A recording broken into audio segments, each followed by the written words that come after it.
नमस्कार मित्रांनो, तर कसे आहात? आज आहे आमच्या गावाकडे महाशिवरात्रनिमित्त यात्रा आणि मी आहे रोकडा सावरगाव या ठिकाणी. आणि बघू शकताय मी एकदम स्टार्टिंगपासून घेतो आहे. हा आमचा प्रवेशद्वार आहे आणि आम्ही याला नॉर्मली बस स्टँड म्हणतो. या ठिकाणी बसेस वगैरे येतात आणि बघू शकताय अशा प्रकारचे बॅनर वगैरे जे निर्वाचित सदस्य आहेत त्यांनी लावलेले आहेत. आणि अशा प्रकारे आमचे बंधू देवांश खेळत बसलेला आहे, कारण की काही ना काही थोडं घ्यावं लागतं. एकदम घेऊन देणं पण त्यांना बरोबर नाही, कारण की काही ना काही मोडत राहतं सारखं. बघू शकताय. आणि इथनं जी यात्रा चालू होती ती एकदम खालपर्यंत आहे, एक 500-700 मीटरच्या ह्याच्यामध्ये. आणि हे आमचं बस स्टँडचा एरिया आहे आणि नॉर्मली लोक या ठिकाणी अदर डेजला जमत असतात. तर आता हे स्टार्टिंग आहे. इथं बॅनर पण लावलेला आहे आणि इथून छोटे छोटे दुकानं चालू होतात. आणि दरवर्षी या ठिकाणी बाहेरगावचे लोक जे आहेत, म्हणजे स्वतःच्या रोकडा सावरगावचे जे लोक आहेत बाहेरगावी राहत असतात, पण शिवरात्र दिवशी सगळे या ठिकाणी आवर्जून येतात आणि उत्साह त्यामुळं पण असा द्विगुणित होतो. आणि शेजारच्या पाजारचे जे खेडेगाव आहेत तिथले पण लोक खूप आवर्जून या ठिकाणी भेट देतात. आणि बापूदेव महाराजांची यात्रा म्हणून आमच्या एरियामध्ये फेमस आहे. आणि या ठिकाणी बघू शकताय जो मटका म्हणतो आपण, जो तालुक्याच्या ठिकाणी डिस्ट्रिक्टच्या ठिकाणी खेळला जातो, तर जत्रेनिमित्त आमच्या या ठिकाणी दरवर्षी येतो. तर अशा प्रकारचे वेगवेगळे प्रकारचे मटके या ठिकाणी असतात आणि लोक थोडे 10 रुपये 20 रुपये असे लावत जात असतात. जास्त इथं काय व्यवहार होत नाही, नॉर्मली व्यवहार असतो. आणि एक करमणूक अशाप्रमाणे दिवसभरामध्ये कंप्लीट होते. हा उत्सव आमच्या इथं जवळपास 2 ते 3 दिवस चालतो. आणि हा जो आहे फक्त आजच्या दिवसच आलेला असतो मटका म्हणा. बरेचसे लोक आलेले आहेत. आणि जी तरुण पिढी वगैरे आहे तर या ठिकाणी आकर्षित होते, येतात, बघतात. मी पण आलेलो होतो. तर अशा प्रकारे लोक लावतात. हे बघू शकताय बरेचसे असे काउंटर टाईप आहेत आणि साईडलाच छोटे छोटे दुकानं बसलेले आहेत आणि हळूहळू गर्दी वाढत चाललेली आहे.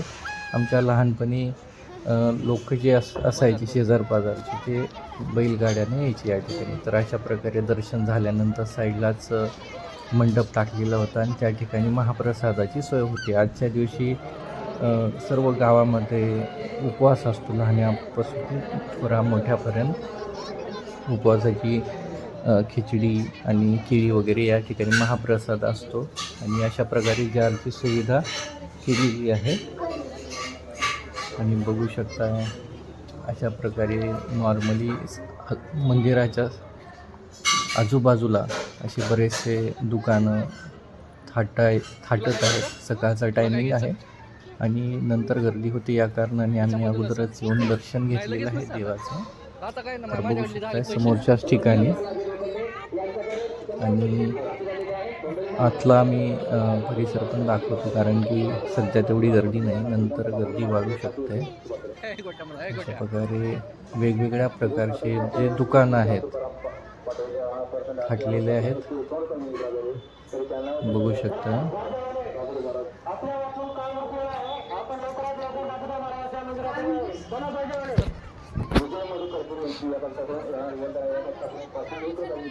आता सध्या गर्दी कमी असल्या कारणाने तेवढं काही क्राऊड दिसत नाही. आमचे चुलते बाबाजी आणि आमचे पाहुणे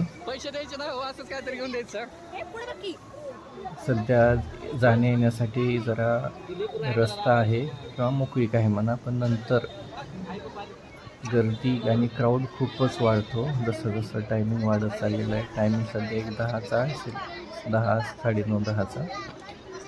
आणि असे छोटे छोटे दुकानं थाटलेले आहेत. आमच्या लहानपणी आम्हाला अशा गोष्टींची खूपच उत्सुकता असायची. बघू शकता साईडला दुकानं अशी थाटलेली आहेत, वेगवेगळ्या प्रकारची दुकानं. आणि गावाकडं म्हटल्यानंतर एक वेगळ्याच प्रकारची उत्सुकता असते, एक ऊर्जा वेगळ्याच प्रकारची असते. आणि आम्ही शहराच्या ठिकाणून गावाकडे गेल्यानंतर एक वेगळंच वातावरण असतं त्या ठिकाणी. इकडे शहराकडे वापस येऊ वाटत नाही. मग या निमित्तानं का होईना गावाकडे येण्याचं हे होतं, येत होतं आम्ही. त्या साईडला लहान लेकरांसाठी खेळण्यासाठी पण पाळणे म्हणा, जम्पिंग जपांगच्या ज्या वेगवेगळ्या ॲक्टिव्हिटीज असतात लहान लेकरांच्या त्या आलेल्या आहेत. आणि इकडं जरा गर्दी वाढलेली आहे लहान लेकरांची. आणि काही खेळणी वगैरे, महिलांचे साहित्य, फोटोज जे नॉर्मली बाजारामध्ये असतात, अशाच प्रकारचे या ठिकाणी जत्रेमध्ये आपल्याला पाहायला मिळतात. खेळणी बघा. काय घ्यायचं नाही इथलं काय बाबा, नाही घ्यायसारखं तर काहीच नाही. नाही सर तुझ्याकडे आहे की ऑलरेडी. आणि लहान लेकरं ज्यावेळेस आम्ही फेरी मारेल, एखादी फेरी मारली की हे पाहिजे आणि ते पाहिजे ते चालूच असतं. तर थोडं थोडं त्यांना घेऊन द्यावं लागतं, नसता लगेच त्याचा बाजार घालतात ते. लगेच नसते ना मग. जरा सकाळचा टायमिंग आहे, तेवढी काही गर्दी नसल्या कारणाने तुम्ही बघू शकता मोकळं दिसत आहे वातावरण. पण थोड्या वेळानं एक व्हिडिओ आहे थोड्या वेळाचा, त्यामध्ये चालायला देखील जागा नव्हती आम्हाला. असं थोडासा नॉर्मली व्हिडिओ काढायचा मी प्रयत्न केला त्या ठिकाणी. आणि गावाकडची मजा म्हणजे तर खूपच वेगळी असते, छान असते. आणि सगळ्यांची आवडती, जी बाहेरच्या गावी राहतात त्यांना त्याची जाणीव असते. तर प्रत्येक महाशिवरात्रीला हा उत्सव आमच्या गावामध्ये असतो. आणि देवाची पालखी पण काढली जाते, कारण की जे लोक दर्शनासाठी जाऊ शकत नाही त्या ठिकाणी असं मानलं जातं की देव दर्शन देण्यासाठी स्वतः येत असतात पालखीच्या माध्यमातून. थोड्या वेळामध्ये पालखी पण निघेल, तो पण मी एक व्हिडिओ आहे छोटा टाकलेला आहे. तर अशा प्रकारे जवळपास 500 ते 700 मीटरच्या ह्याच्यामध्ये जत्रा अशी भरलेली आहे. आणि हे आमचं मारुतीचं मंदिर आहे आणि शेजारीच विठ्ठल रुक्मिणीचं मंदिर आहे, याला आम्ही पार म्हणतो. आणि या ठिकाणी पण बघू शकता भरपूर अशा गाड्या सुटलेल्या आहेत, म्हणजे पार्किंगसाठी ना. आणि या ठिकाणी काही दुकानं पण लागलेली आहेत. आणि असं एक वेगळाच आनंद या ठिकाणी माझ्या तर मनात प्रत्येक वेळेस असतो. लहानपणी तर आम्ही पहाटे सुटून जायचो, काही ना काही थोडं घेत यायचो जत्रा संपेपर्यंत. आता हे बघू शकता आम्ही दुपारच्या टायमिंगला आलो होतो आणि कसली चाकच गर्दी भरलेली आहे. मग तिकडं काही ताळमेळ लागत नसल्यामुळं आम्ही थोडंसं इकडं जिंचीच्या खाली येऊन बसलेलो आहे.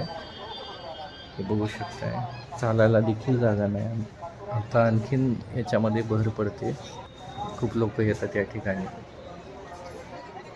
आणि मी परत ज्या ठिकाणी मटके लावतात त्या ठिकाणी आलेलो आहे. काही लोक जमलेले असते तिथं, नॉर्मली एक टाईमपास म्हणून एक हे असतो.